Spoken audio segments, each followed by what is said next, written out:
G'day expats. Today we want to run through quite a lot of changes that are occurring with respect to superannuation in Australia that comes into effect on the 1st of July.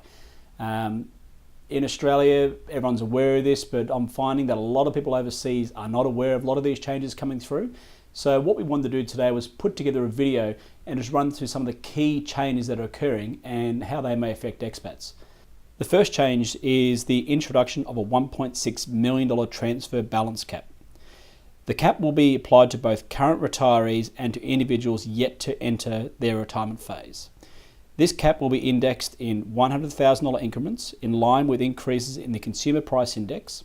The financial consequences for current retirees is that if they have more than $1.6 million in super in a pension phase, they will need to withdraw the excess balance or revert the excess amount to accumulation phase, which is then subject to 15% earnings tax, and this must be done before the 1st of July 2017.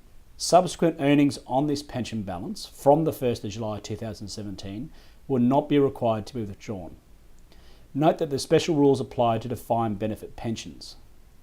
This measure is retrospective because it applies to Australian super balances that have been accumulated in the past under the existing rules. This will obviously apply to both Australian expats and also Australian residents, and you need to go through and work out if this applies to you.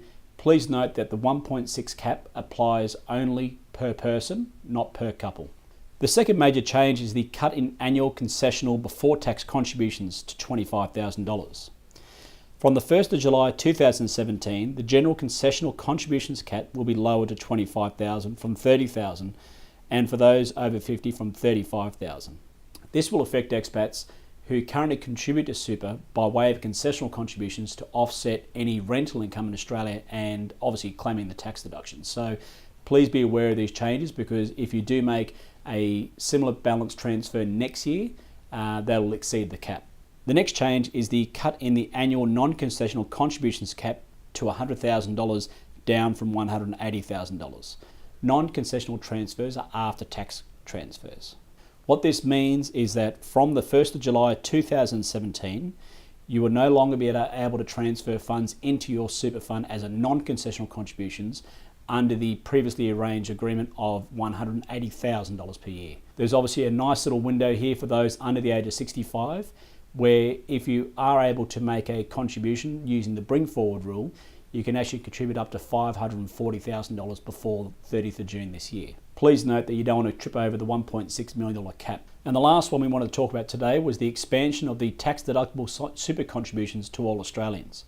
From the 1st of July 2017, all individuals under the age of 75 will be permitted to claim tax deductions for personal super contributions, that is voluntary concessional contributions. As previously discussed, expats can obviously take advantage of this by way of offsetting or claiming a tax deduction for their concessional contributions against any rental income that may have earned on properties in Australia.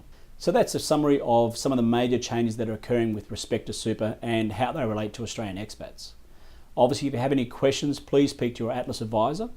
If you're not a client, please email us at info@atlaswealth.com.au and we'll be more than happy to help you. Take care and have a great day.